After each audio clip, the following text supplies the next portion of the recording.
This week on Island Feast, I'm in hot and humid Indonesia. Fantastic. Exploring beautiful beaches and rich landscapes. I experiment with Indonesia's favourite condiment, sambal. It's that sweet, that sour, the spicy. And I visit the Bugis boat builders, masters of the sea for over 1,000 years. For you, gentlemen. Join me for Island Feast.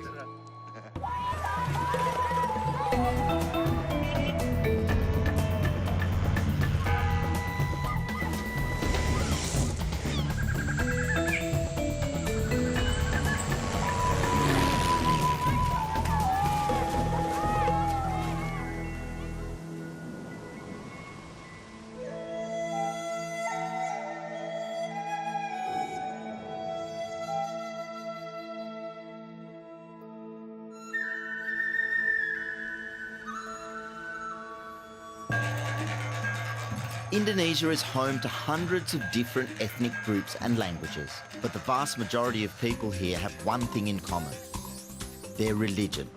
More than 80% of people are Muslim. That gives this island nation a completely different feel to the Philippines, and I can't wait to explore the land and meet its people. The first leg of my new journey begins on the island of South Sulawesi, in the bustling capital, Makassar.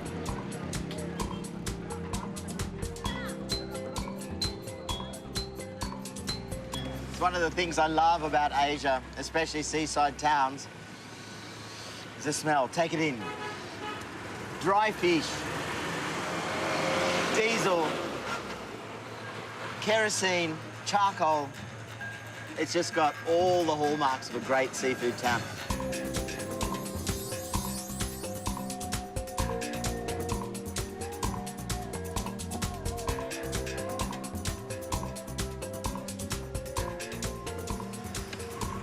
Trying to figure out what type of fish they are. It's like big cod, yeah, big snappers. Amazing. The smell is, you know what, I love it. You fry this stuff up and it just tastes so good. This is one giant potato cod. There's a snapper. When they dry them, they're split, they're cleaned, then they wash them in salt water and put them out either on their boats, on the beach, on a piece of tarp or something. It's a fine balance between rotting and dried, and that comes down to skill. It's not just throwing a fish on the sun because it ain't gonna work. Of course, it's not only salty fish available in these parts. The seafood markets in Makassar are renowned for their freshness and variety.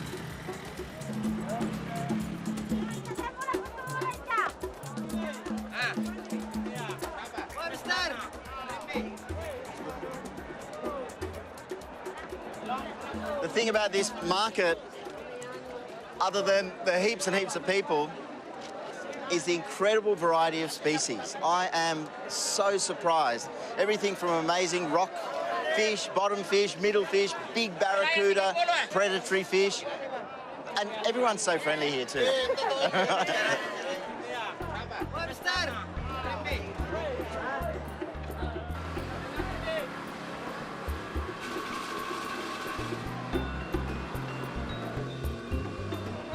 With so much on offer, it's hard to know what to choose.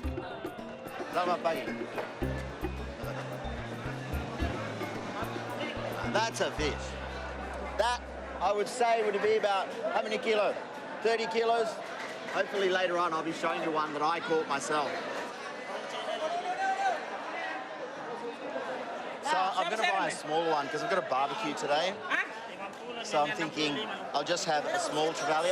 In a way, I prefer them because the flesh isn't as hard, but they're all so fresh. So that's my fish for the day. Good breakfast. It's nice and firm. Medium-sized trevally, really. Small compared to the stuff we've got here.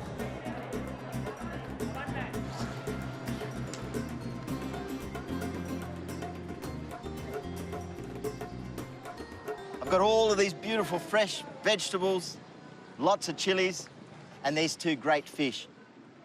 I'm doing them really simply, Makassar style, barbecued with a simple sambal. all I'm going to do, because it's such a large fish, is just score it really nicely down there. Not all the way to the bone. If you take it all the way to the bone, it's going to overcook. So just nicely scored. I've got a brush here, got lots of chilies in there, and then I'm going to liberally baste it with this coconut oil. Now, you've got to be careful you don't put too much in, because as soon as it hits that flame, it's going to flame up. You can also marinate them, but I really am so against marinating fish, because what happens is you lose the great flavour of the fish itself. And, you know, after seeing these wonderful fish, I think the best thing to do with these guys is treat them as simply as possible. I'm actually going to try and get this fish cooked whole. The secret is control of the charcoal, which I have my tool for here, and you can just spread it around. It's really important that this fish cooks slowly. You can already smell it. It's going to take, I would say, about 10 or 15 minutes per side. I think the best way and the best introduction into Indonesian food is to show you how to make some really nice, simple sambals. I'm adding some garlic, some Thai ginger, some fine red onions, echalots they're known as, lots and lots of bird's eye chilies, and then this tiny mortar and pestle, which I'm going to use to make a hot and spicy paste. Now into this, I'm going to add this beautiful palm sugar.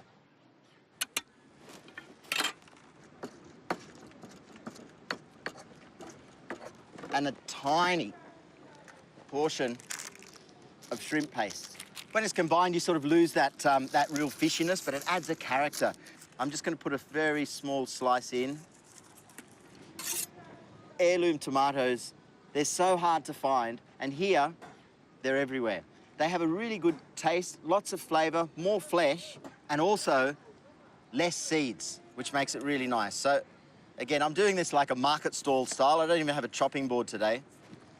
And already, the aromas that are coming out of it now, it's that sweet, that sour, the spicy, all combined to make a pretty amazing sambal. Some lime juice. My very simple sambal is done. Oh, beautiful.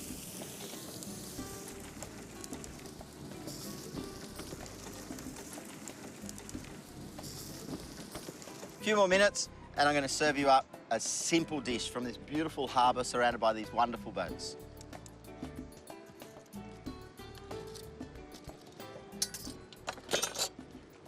Some shallots and a little bit of chilli.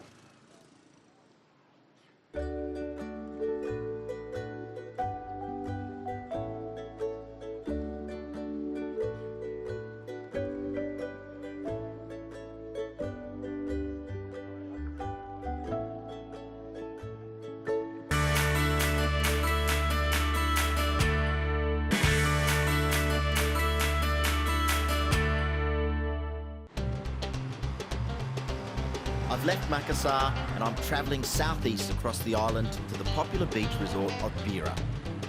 It's a long journey, but at least I get to have a bit of fun on the road. I love vehicles and I love Asia, and here I am again. Fantastic. No rules. Overtake any way you like, but just go slow. No sudden moves.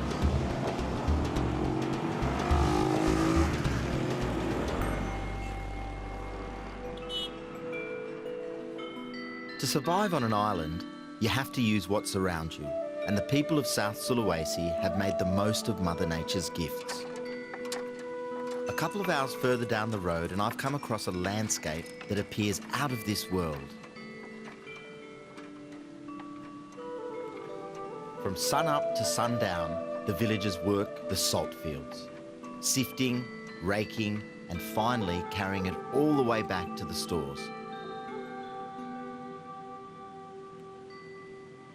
Salt water pumped from the ocean about 2 kilometres away using those beautiful windmills come into these.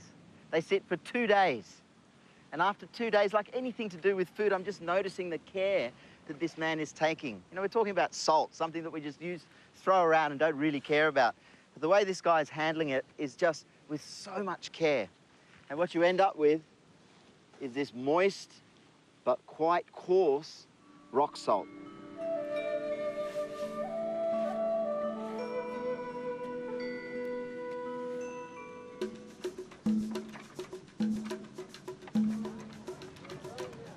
You're strong, man. Talk about newfound respect. My God, it's got to be 80 kilos, and I'm not exaggerating.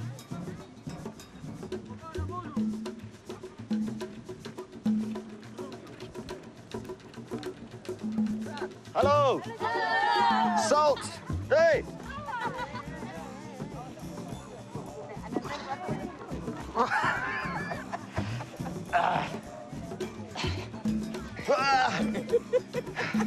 Okay, up here.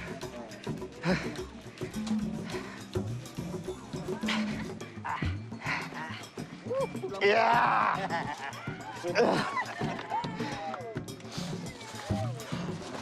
That was 2. Imagine doing this all day.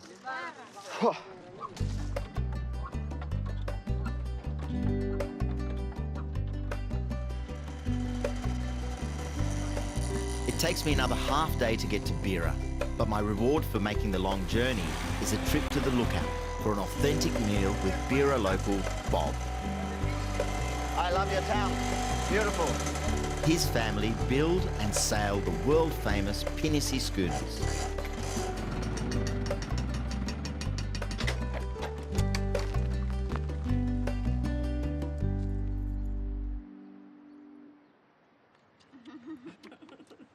Came up here to see the view, see all of Bira, and these guys invited me to sit down.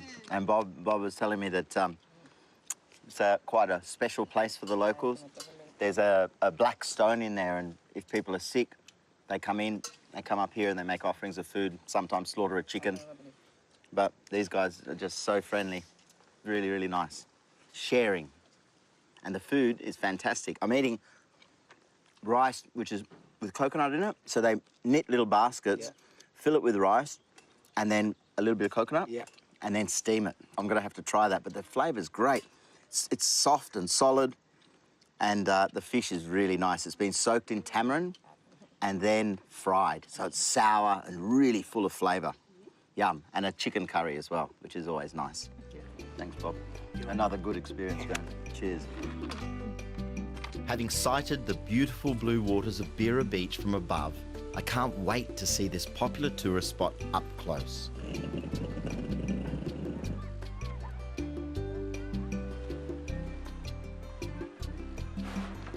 And I think it's time to make use of the salty fish I picked up in Makassar.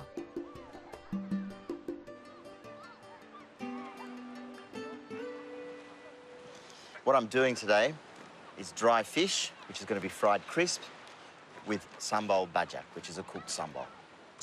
Very simple preparing this fish and getting it ready for the frying process. Just stick it into a bowl, add a few teaspoons of tamarind, and the other thing is a teaspoon of turmeric. So these I'm just going to mix together and set aside. And that'll give me time to make that beautiful sambal. 3 candle nuts. They can't be eaten raw. They're a little bit waxy, and they're really good to add a little bit of flavour to things, but mostly it adds sort of a texture and works as a thickening agent. They're pretty much available everywhere, these nuts. Lots of chilies. Just take all the tops off. If you want to make it a little bit less hot, I would suggest taking all the seeds out. You don't have to go crazy and take every single seed out because you'll be doing it for a long time. And that goes into the mortar and pestle. The next thing is a couple of cloves of garlic. Chop it roughly.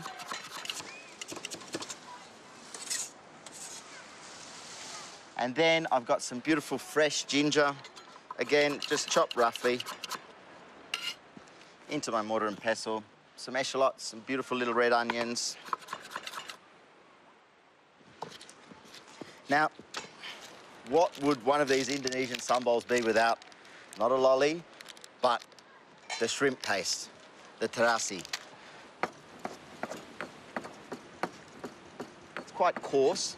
Cook it down and it should come up really nice. The fish has now absorbed all of that tamarind and the turmeric is coating it beautifully. Put in a little at a time. The colour when you add turmeric to anything you fry is beautiful. It makes it come up a really lovely colour. Now in a heavy base pan, I've got a little bit of palm oil because this is one of those sambols where you want to see the oil sort of coming out of it. And then I'm going to cook this sambal in the oil. Once I've got the heat in there, I'm just going to turn it down. And now it's a matter of a lot of stirring, a lot of care. It's so important that you just keep stirring. This sambal is something my dad used to call a rice puller. You just can't get enough rice. You have a little bit of this with rice and you just want more and more and more. I'm taking my food takeaway. Got this little tiffin box. My dry fish. And then this sambal. Now has become a golden, beautiful paste.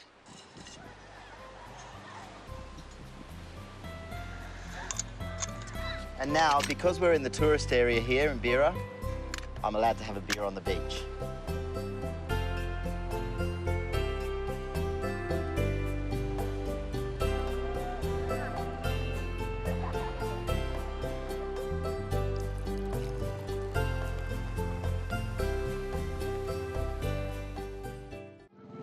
Island communities have to be resilient and self-sufficient in order to survive. For the Bugis people of South Sulawesi, this meant harnessing their abundant native teak forests to create one of the most beautiful vessels on the sea, the pinnace schooner.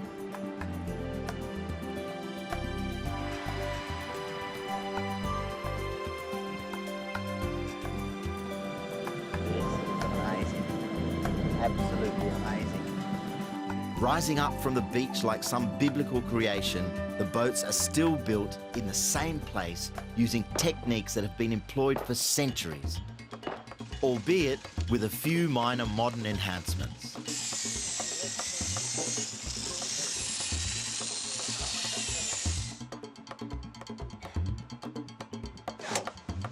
I think I know where Noah's Ark was built. I think it was here. The size of this boat is just awe-inspiring. It's taken 1.5 years to build, and what we can see here is the slow dismantling of all the joists and supports of this ship. Just to stand here, to be this close to it, to see the workmanship, the way the wood is bent. I'm going to cook a really simple dish. Fresh crayfish, pan-fried, Beira style. I'm also doing crispy fried anchovies. I'm just using turmeric because it adds beautiful colour. Some salt that we picked up from the mines, quite coarse. A little bit of garlic for flavour. Just slightly marinating these. Rubbing them around. And now, very simply, placing the fish in the oil.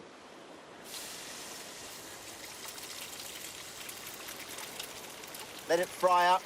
Now these fish have heaps of bones. So crisp fried, and then you should be able to eat the whole thing in one go. So now the bubbles are reduced, they're quite small, and the fish will be really, really crisp. I can feel it.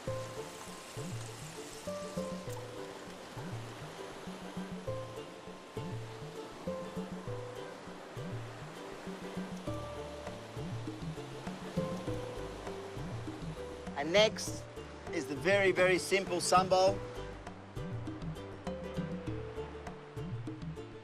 I'm just placing the salts into the mortar and pestle and then adding lots and lots of chilies. Now, very simply grinding this chili up. The last ingredient that I have to add to this is lime juice. Make sure you don't have any seeds in it. which is pretty much all it is. But those few drops of flavour will be amazing. Again, another simple sambal. I'm just loving the simple cookery. Just gonna put that into a coconut shell for now. Put that aside. That's a painted cray, a tropical crayfish. Now they're a beautiful fish to eat when they're fresh, but if they sit too long, they go black and they're absolutely horrible. So you have to really take a lot of care with them. Now the best way to kill them is either to put them into an ice slurry or fresh water. And what happens there is that they drown, they don't suffer, and you still end up with a nice product. So easiest way to remove the tail is just stick your knife in underneath and then just simply twist the tail off. And that gives you all the flesh. You don't want to leave any of it in, and the head is intact. Now, in this head is lots and lots of flavour. So I'm going to split it right down the centre. So in here, pull it out. You can either pull or shake it out. But one thing I hate doing with seafood, especially shellfish, is washing it in fresh water. There's absolutely no need. Now the tail itself, and then once you have it nicely in the middle of the crayfish tail, give it one snap. And try and use them within an hour of doing this. Okay, so to cook the lobster, I'm going to cheat a little bit. I brought one of my favourite pans from home. Firstly, you have to get it hot. Now, again, safety first. Drop it into the oil, pull your hand away.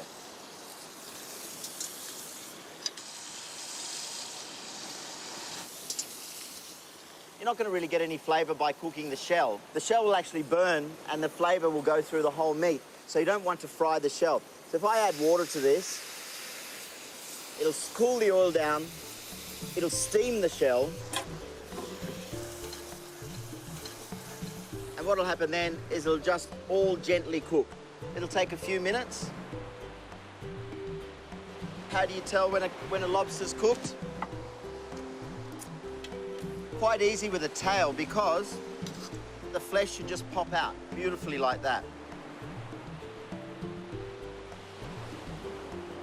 And try and put the money bits, the tail, closest to the guest, so that when it comes, it looks really regal, and then in there, in that nice little pocket, is all that beautiful flesh.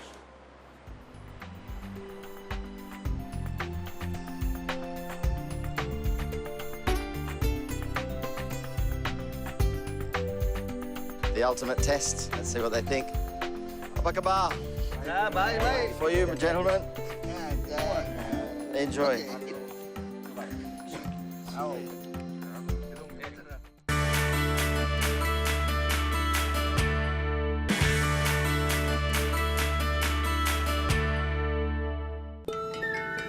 This week, I'm sailing the ancient spice routes of Indonesia.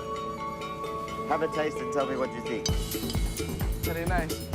I seek out a very special kind of seaweed. If you're a vegetarian or vegan, agar-agar is the best gelatin to use. Plus, a very rare treat, an invitation into the home of the Bajo people. Okay, very good. Say.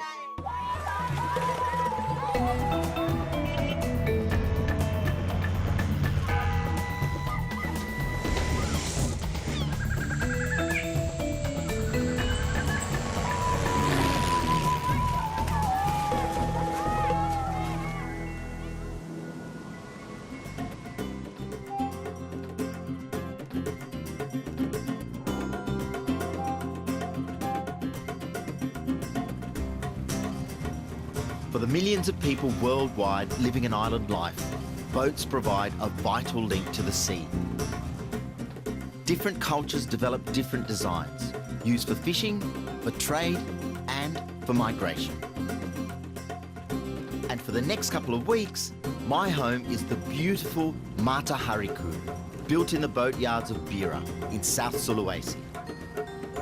So this is it, the beginning of this great journey with these incredible hand-built boats.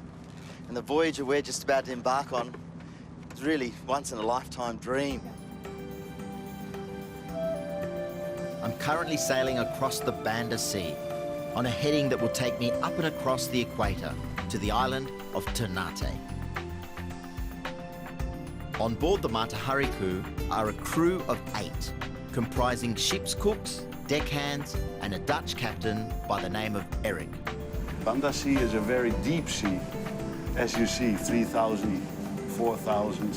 Wow. It's really deep, so that's the reason why it's also unpredictable.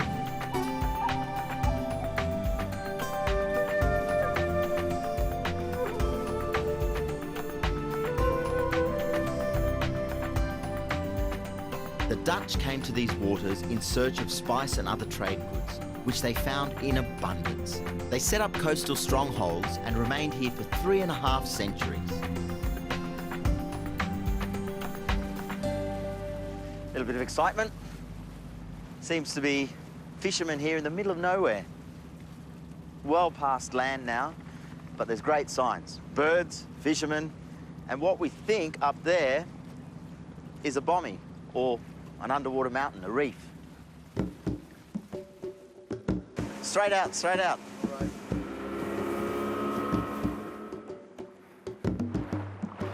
I think it's tuna, I hope.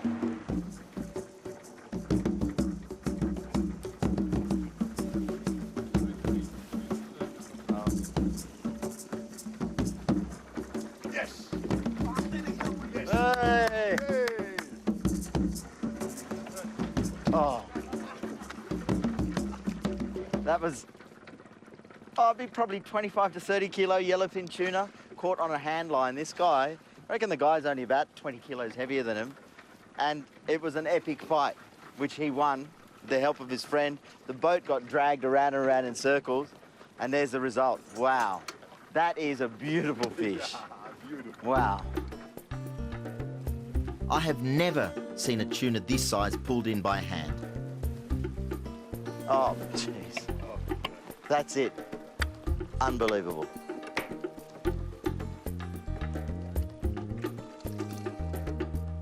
The fishermen already have a few, so they're more than willing to sell this amazing catch.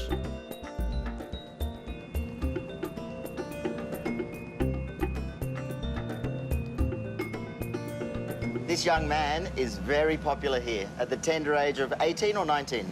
18. At the age of 18, he's the ship's cook and probably the favourite of all because he feeds everyone and really keeps this whole family together and really is. This whole ship, everyone here is like your family, right? Yeah. Yeah, it's really nice. But today I'm going to learn from him because I really want to know what the Bugis sailors love to eat. So let's go, my friend. What do we do? Yeah. Put inside blender. So we're going to make For all. a spice paste, the shallots, Yes. Onion also. garlic, The name in Indonesia, kunyit. kunyit, Yes. turmeric, fresh turmeric, the handle nuts. Yes. Candle nuts. I'm using about 10. That'll thicken it. And then And some chili also. lots of chilies. The Yes. crew love chilies. Okay.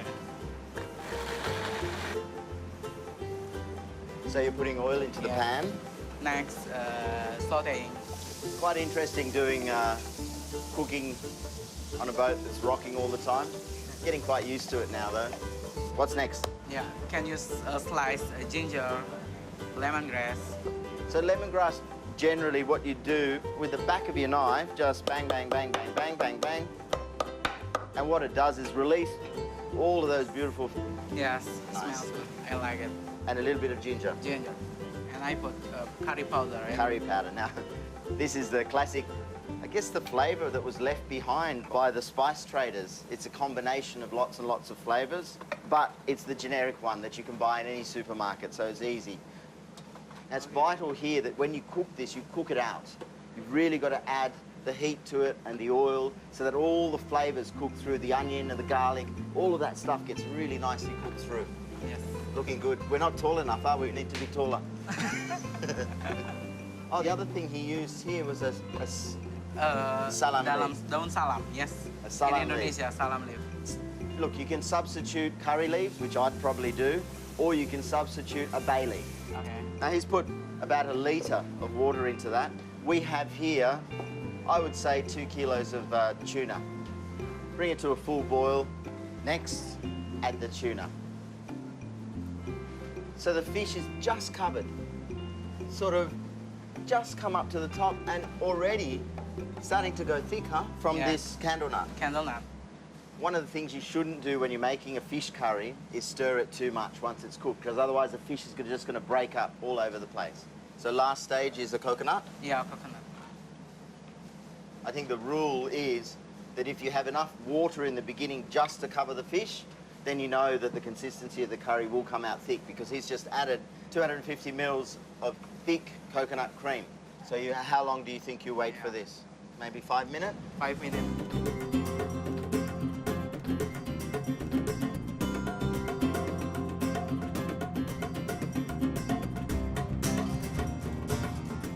Now, can I taste? Yes.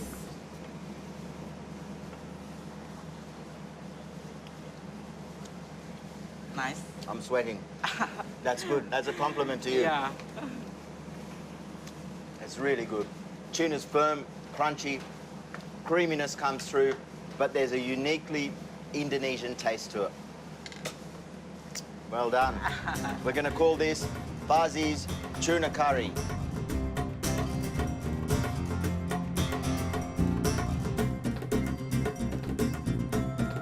Although our world has moved on, it's not hard to imagine the ancestors of this crew enjoying a meal with the same view on a boat built the same way.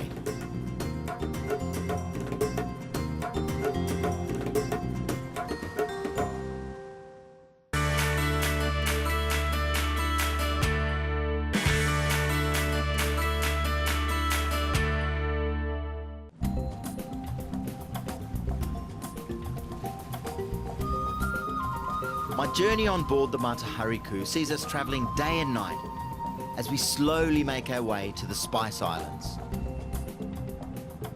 Life on board ship starts to take on a routine, and my thoughts have turned to the fishermen we bought our beautiful yellowfin tuna from, the Bajo people, or sea gypsies. Seems idyllic from this boat, but I'm sure that life is fairly hard as well. And I just wonder how these people get supplies here other than by boat. I doubt that there's a road. You know, it's a hard life, but away from many of the stresses that we know too.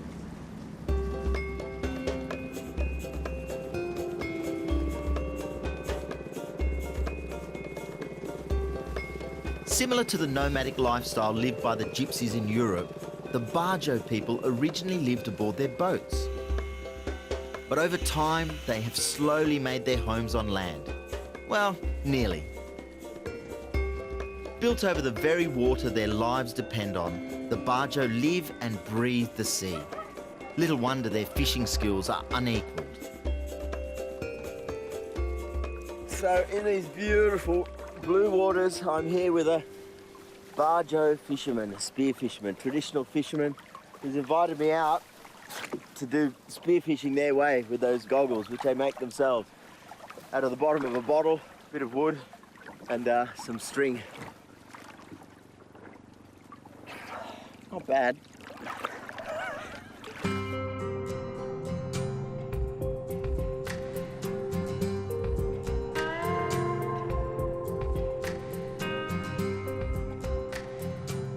At just 33 years of age, Kipli has lived and fished this lagoon his entire life. They're small fish, but he seems to be hunting one variety. These little buggers. They must be tasty. I think it's fair game because it's man against beast down there and using very primitive equipment. I think whatever you can get, you should be very happy about. Kipli's village is built above the water on the edge of the lagoon. Travelling chefs and film crews are rare in these parts, and I am incredibly honoured to be invited home for lunch.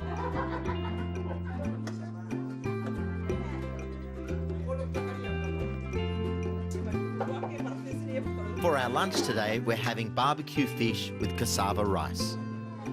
It's like it's cassava flour, which is a substitute for rice, I guess.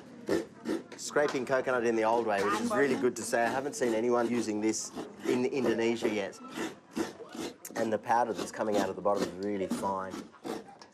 We're on a house I can see the water through the slats. The great thing about this water as well that I've noticed, it's not dirty underneath. There's fish swimming down there. With the coconut mixed through the cassava, it's time to cook it.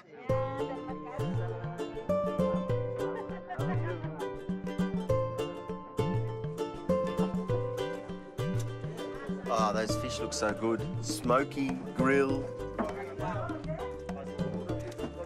So, what I'm guessing is that this little contraption here, which is a quarter of a 40-gallon drum, is going to be placed over the fire, heated, and then they're going to dry roast this.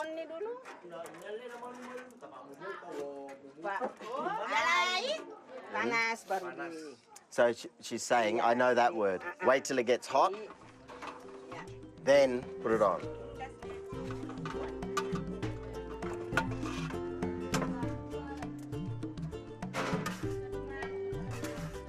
And I guess that the coconut oil will come out, and then this cassava is going to combine with it. So no seasoning at all. Apparently you can add a bit of sugar if you like. And it's going now into like crumble. It's beautiful. Such a simple dish. Learn something new every day, don't you? I love it. Try? Rasa. Bagus. Really nice. The rawness has gone out of it. The coconut and the cassava have combined. They're really chewy, slightly toasted, beautifully textured substitute for rice. That was about 7 or 8 minutes of hard work to come out with a beautiful product, which I've never seen before. And I'm going to use, again, I'm just going to figure out where to get this cassava flour, and it is the simplest starch I've ever seen. And tasty, beautiful. Can't wait to eat it.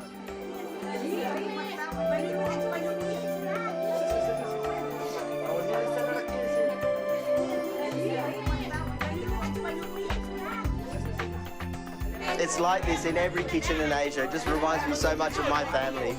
Everyone's talking about it. Everyone's adding a little bit more here and there. The end result is beautifully smoky grilled fish with starfruit, chili, lime juice, and that wonderful cassava and coconut rice, I guess. Now it's time to eat it.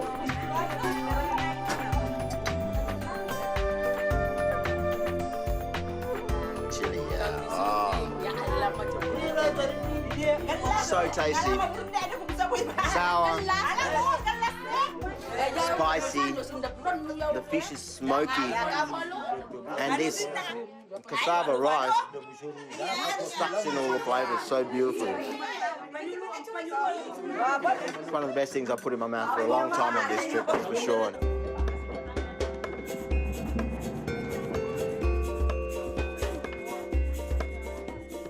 Just like the gypsies in Europe, the Bajo people are often shunned throughout Southeast Asia. But like anywhere in the world, once you break bread, or cassava in this case, our similarities are more obvious than our differences. So that's the cassava, the root vegetable, which is dried in the sun. You can see she's peeled it down here. It's gone rock hard, and then you just pound it, and that's how you make the flour for the cassava rice that we had. She won't accept money for it. How fantastic.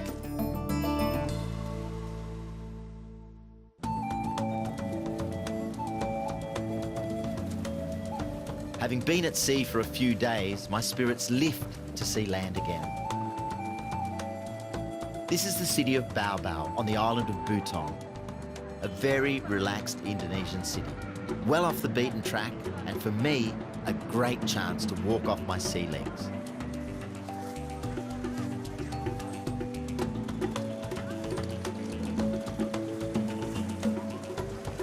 Fantastic to be back in the markets. Just come off the boat looking for supplies and turned up here in this wonderful market. Lots and lots of fresh fruit and vegetables, fresh fish, meat, and the town is beautiful. It's so clean. Look at it all. Hello. Hello. How are you? I'm good. How are you?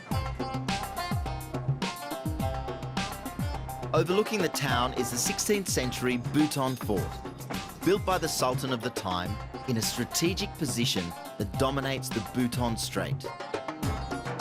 It's all about the spice trade, the protection of the spice trade and the ships that sailed in and out of here. We're going to head through there as well shortly, so it's pretty exciting.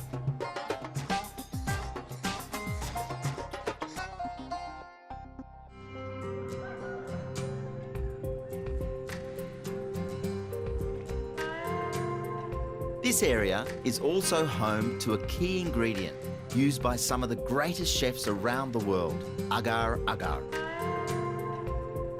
Just across the strait from Bao Bao, I've come across what looks like a collection of floating rubbish, but it's actually a very productive seaweed farm. We're so lucky. We're here on the last month of a 7-month harvest. So at the end of this month, the monsoons blow through, the harvesting will stop. They've grown incredibly, and they're bouncy and sticky and springy now. And all they've got to do now is just pull them into the boat.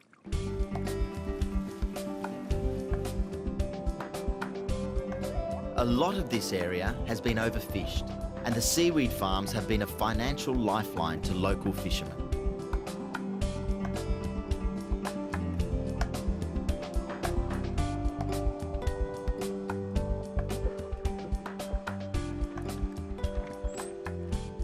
Once harvested, the seaweed is brought ashore for drying, where it turns a beautiful shade of purple. Processing then transforms it into a crushed white powder called agar agar. It's the only vegan gelatin that you can actually use, because other gelatins can be made from pig skin or tendons from animals. But if you're a vegetarian or vegan, agar agar is the best gelatin to use. I'm going to cook something with agar agar, which we've just harvested, and it's a very simple, very Indonesian dish. It's called Indonesian coffee flan. I have 6 ingredients and some of this beautiful seaweed. It's really simple. Now, there's 2 components. I need to set one before doing the other. So the first one I'm going to do is the coffee, because that's going to end up on the top when I turn it out. It'll look really nice. I've got 1 1/4 teaspoons of agar agar. The next is coffee. Now, coffee, Indonesia, Java coffee, really strong. You have to boil it up, very much like Turkish coffee, and then we've strained it about 20 times to get every single grain out of it. I'm adding that to the agar agar. And then some beautiful palm sugar. Now, the palm sugar has a really wonderful flavour to it, and that will add to the taste and also the texture and consistency of the dish. It's entirely up to you how much sugar you add. And this sugar is available in all good Asian stores. And the last thing I'm adding to this is a little bit of vanilla sugar. The secret with agar agar and preparing it is that when you boil it, it has to come to a hard boil very quickly. As soon as it does, turn it down, take it off the stove, and that will then start to coagulate pretty much immediately. So I've got a couple of glasses here, and I'm going to add it to those. Hey, Ryan, can you take this? Yeah. Put it onto the stove and just bring it to the boil. Okay. Thank you. The next one is fresh coconut cream. I'm adding that to my pot. Look how thick it is. And then more sugar. And then agar agar. Exactly the same amount as I put into the other one. The vanilla sugar again. Oh, there's a breeze blowing. It's so nice. Everything's gone into here. Cute little pans as well, aren't they? The thing about this is, like with gelatin, if it's all cold and I add it all in, it'd set. Agar agar really needs to be heated before it reacts and starts to coagulate. This is ready to go as well. I'm making a very simple dish, but this powder goes around the world now and is one of the secrets of molecular gastronomy. So how good is it to be sitting here at the source, making a simple dish from this region and surrounded by all of this absolutely stunningly beautiful scenery.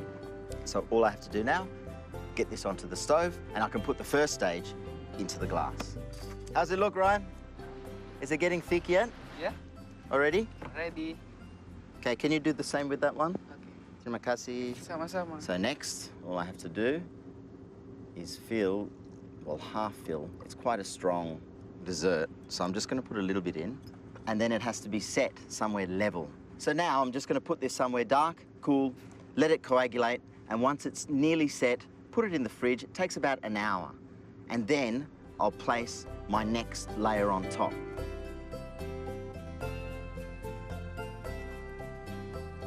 So stage 2, it's very simple. I would try and keep the same amount so that when you turn it out, you've got basically an even dessert, holding it still and just gently pouring it in. And that's one very simple dessert. Again, this needs to go back into the fridge. It needs to chill, and then we'll turn it out and see how well it turned up.